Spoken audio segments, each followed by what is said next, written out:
Good evening and welcome to Between the Lines. I'm your host, Joe Wakely Lynch.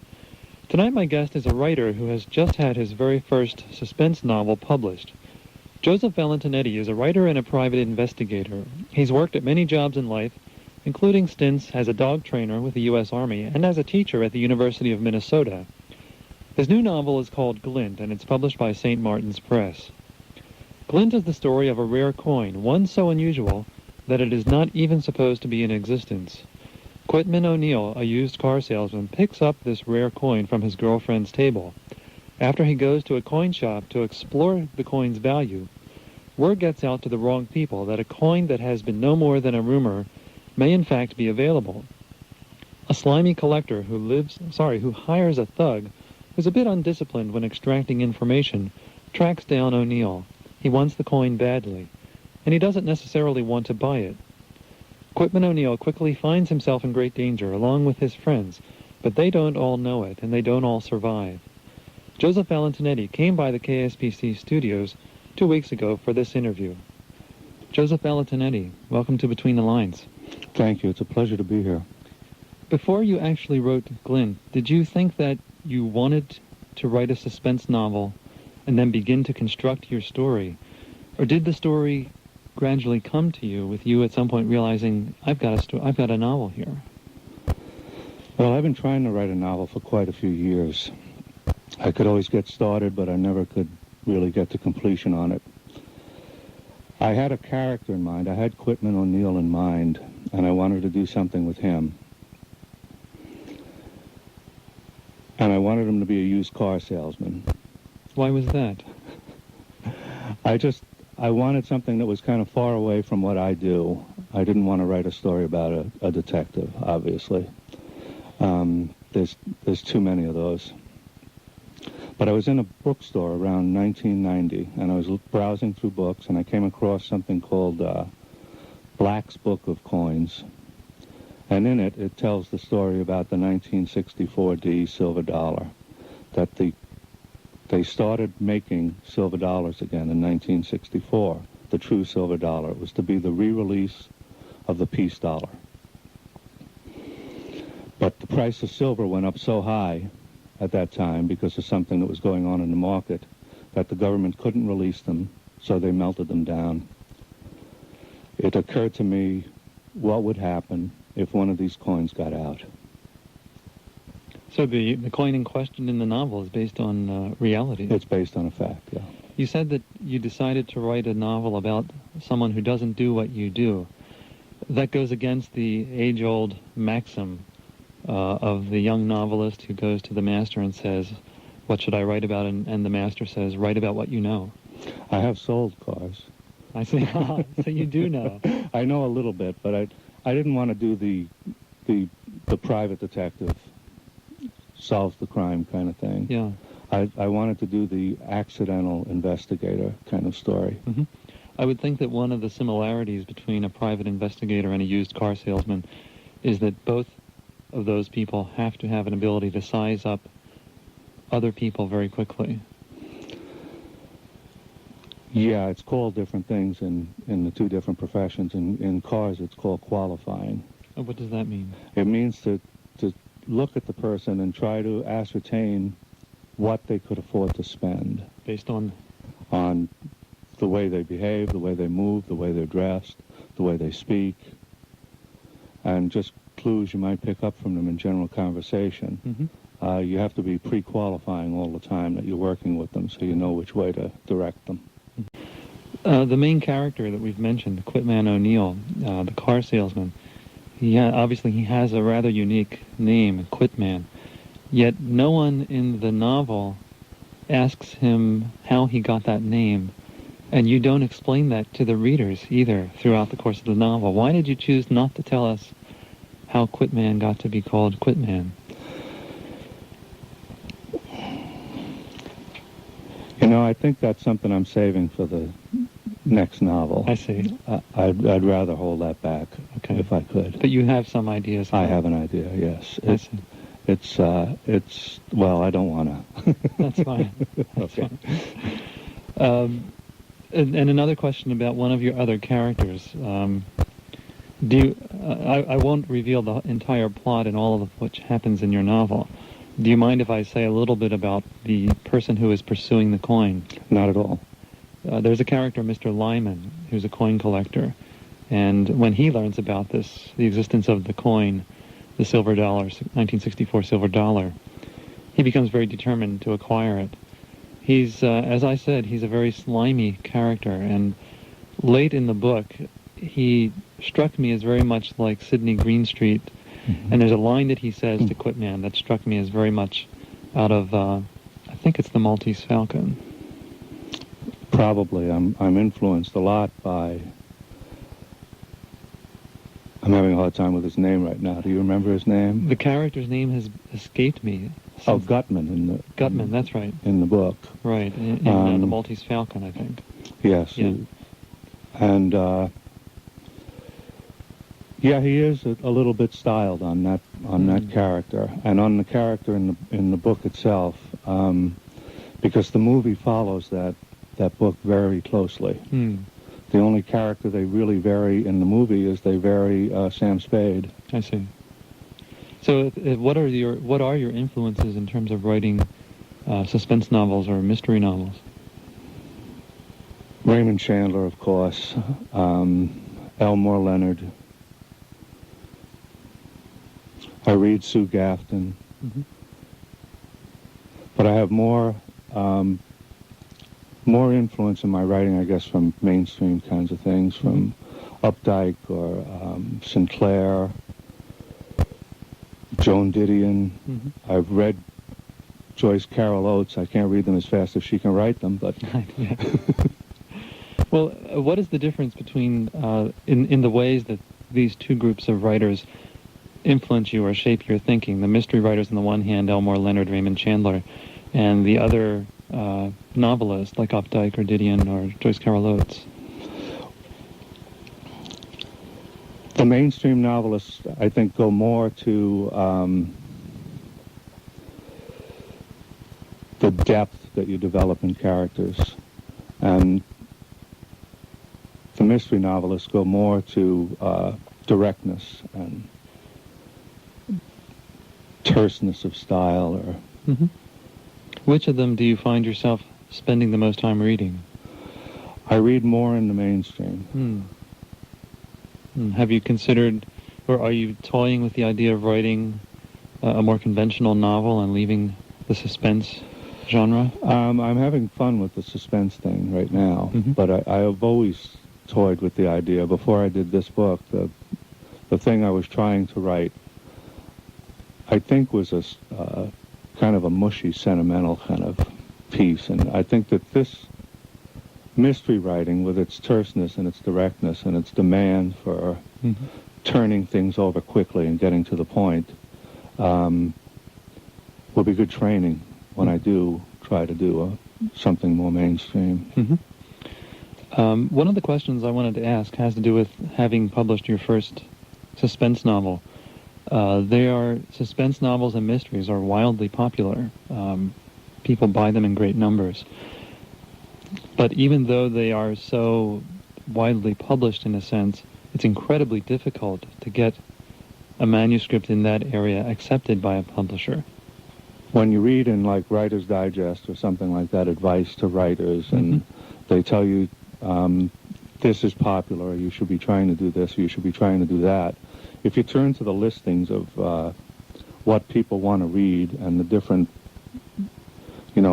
agents, what they're willing to read, and the different publishers, what they're willing to read, if you turn to the New Yorker, it says, write something you like and then send it to us. And I think if you write from something that satisfies you, I think you have to write to satisfy yourself. If you're writing to satisfy an audience, they're too fickle, and it takes too long to get a book out.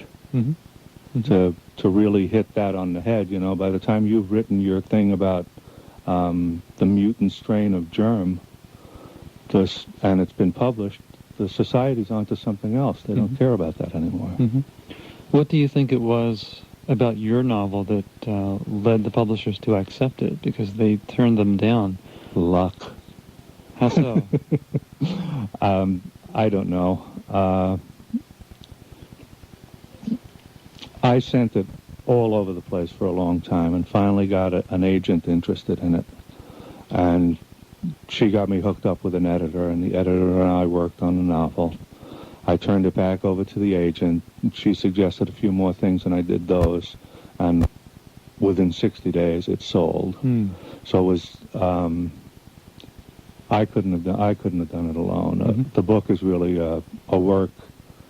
While all of the original idea and the basis for it is all mine, it's been tweaked by a lot of gifted people, including my editor at St. Martin's. And how long was the process, starting with when you first found the agent and when it was sold? That was about 12 months, about a year. About a year passed in that time. And how many revisions did you have to do? I did 2 revisions. I did one with the editor's suggestions, and then my agent had minor tweaks about how the ending should be and how a couple of the scenes should be, and that was just a matter of a couple of weeks' worth of work. And then, as I said, a couple of months after that it sold, and then at St. Martin's, usually what they do with an advance to an author is they give you half the advance when they accept the book, and they give you the other half when they publish it, after the editing process has taken place. But they gave me the whole advance up front, which meant they were pretty satisfied with the book. But the editor there did suggest some things, and there was no forcing me to do it, but the suggestions were good. Did you find that as a first published, I should say, writer, that you lacked clout at all with your editor through the revision process, or wasn't there any sense of a pulling and tugging, and though they're asking me to do things that maybe I don't want to do? No, I guess that I felt that both the editor that I worked with before it went to the publisher and the editor that I worked with at the publisher, I felt their insight was really pretty keen, that they really had a sense of, and when I did what they wanted me to do, it started to sound more like a novel than it sounded before. To get a novel of this sort accepted, there has to be some strength to it, and you must surely have thought that if you're going to write a novel about a used car salesman, he's going to have to be a strong character. How did you go about developing the character of Quitman? How did you decide the characteristics that he should have? Well, he basically has, I think, a salesman's kind of outlook, an optimistic outlook that says that he can, decide his own fate, that he's in charge of his own life. Those things flow naturally from the kind of feelings that you have to have if you're going to be able to sell things to people and convince them that what you're saying is right and good. So I let him develop along those lines, and I think mostly what I did was hold back and not get in and fiddle with his life too much, just let him develop as he naturally would, and to keep as much sentimentality out of it as possible. Did you feel that in terms of the dialogue that's found in the book, it's quick, it's terse, it's to the point? Do you think it was your experience as a private investigator that gave you a sense of how to write that kind of dialogue? Well, I am terse myself. I'm quite brief when I speak to people and direct. But I think that in the book, I was not trying to write like me or like a detective. I was trying to write sparingly. When I felt that when I saw a sentence I had written, I tried to take out as many words as possible and still have the thought get across. There's one character I very much want to ask about, and I find it difficult to know how to ask this because I have the feeling that I shouldn't reveal something about Helen in terms of the plot. So let me ask, what were your thoughts about Helen When I finished reading the book, I thought that the most likable character and the warmest character in the novel was Helen. I agree with that. Yeah. I think that she was. Helen is the kind of person I think that I would like if I met someone like her. Her values are a little more old-fashioned than the other characters in the book. She has more of a sense of home, more of a sense of connection to community, and she even seems to have a family somewhere. We don't get to meet them, but that she would feel connected to. What do you think attracted Helen to Quitman? I think that she, in meeting Quitman, it kind of awakened her. That something in her had been dormant for a long time, or latent, and that it came alive. That she was going along, up until the time she met Quitman, she was her husband's widow.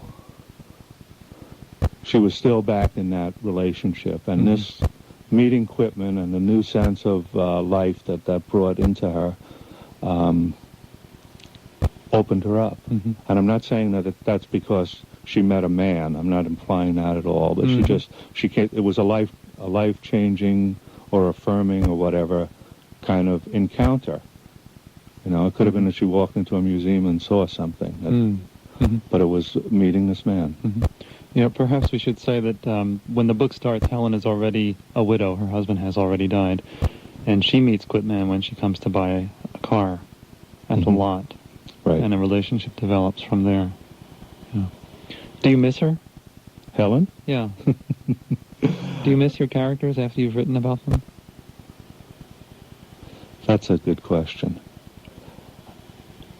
Yes, I guess that you do.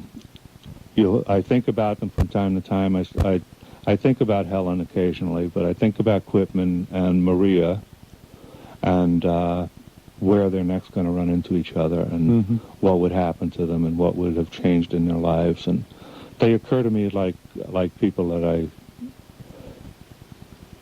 not completely like people that I really do know.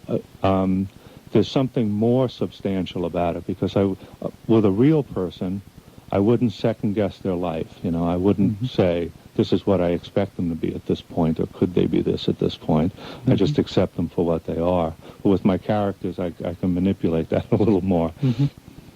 Do you find yourself wishing you could bring certain characters back? I don't at this time, no. I mean, other than Quitman, of course, who, as you say, is probably coming back. Probably. Yeah.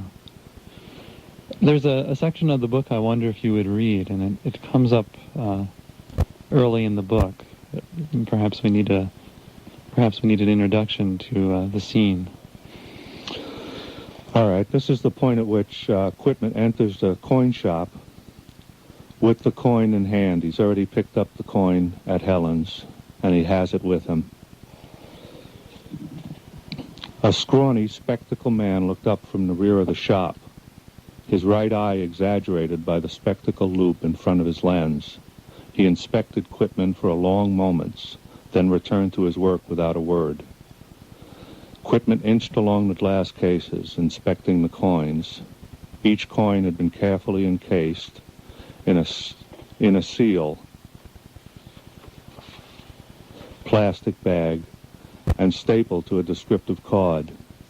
One display case was marked Colonials, and he stared for several minutes at a coin labeled Pieces of 8. A small placard under it read, "The most circulated and trusted coin of colonial America." "I'll be damned," he murmured. "Interesting, isn't it?" Quitman glanced up to find the scrawny man standing before him. The loop now swung away from his lens.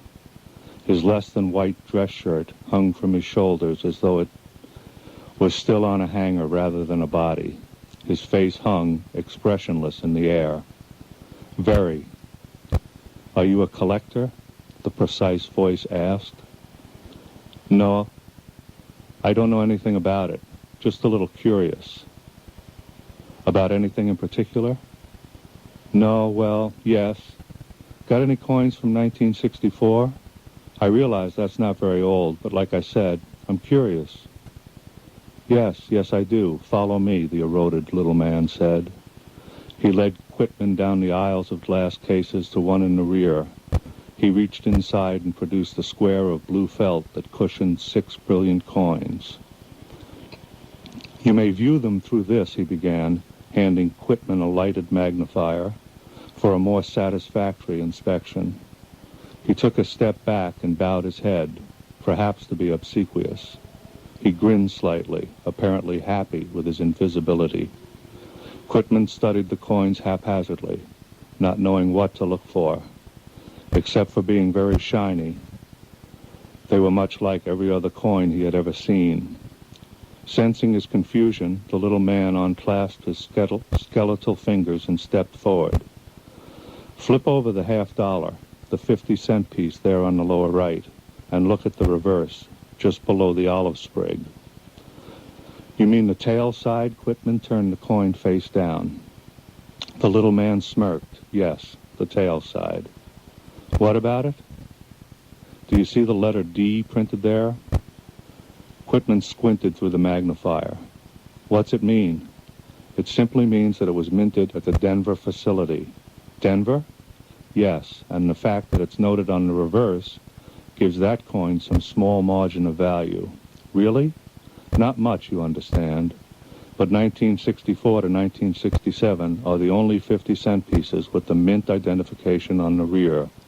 So as I said, it gives them some small margin of value, among clad coinage, that is. Quitman's head was beginning to muddle. The man's precision and jargon were confusing. He was telling Quitman more than he ever wanted to know. Impatiently, he said, "Isn't there something missing?" "Missing?" asked the crumbling man. "Where's the silver dollar?" The little man smirked in open disdain. "There isn't one." "I have it." Quitman stopped himself from admitting that he had in his pocket and paused to study the skeletal face before him. "I've seen one." "Impossible." "Where did you see it?" "No, that's impossible, completely impossible. There simply were none made." "I saw it. What can I say?" "Was someone perhaps trying to sell it to you? Someone was playing a joke, or worse, a trick?" "The last silver dollar minted in this country was in 1935. You must beware, my friend, to buy only from reputable dealers, unless, of course, you know what you are doing. Forgive me if I say so, but you do not. I've seen newer silver dollars in 1935. A misnomer. They have been striking the $1 coin again since 1971, but it is not a silver dollar. There's no possibility of a 1964 silver dollar?" He slowly removed his eyeglasses and looked Quitman in the eye. "None." The little man stood with his hands clasped behind his back, his head craned forward on his neck, and watched Quitman get into his car and squeal away from the shopping center. He turned and walked to the rear of his shop, maintaining the same sulking posture, the same deliberate speed. He stood motionless for several minutes, looking at nothing except his inner thoughts. He then drew his right hand from behind him and lifted the phone receiver. That was Joseph Valentinetti reading from his new novel titled Glint, published by St. Martin's Press. You've, as I mentioned in the introduction, you've had a wide variety of occupations, and now you've had your first book published. Do you see yourself any differently now? I guess that I do. It's that I can't help feeling good about it. I've had poems published here and there occasionally over the years, and I've been trying to publish things most of my life. So it's got to be a thrill to have your book published, and then to have them publish it in hardcover. That's a second thrill, you know, and then to see it in the bookstore. So yeah, as much as anything else changes you, and perhaps a little more, this has made some changes in me. Mm-hmm. My guest tonight on Between the Lines has been Joseph Valentinetti. His new novel is titled Glint, and it's published by St. Martin's Press. Joseph Valentinetti, thank you very much for being with us this evening. Thank you for having me here, Joe.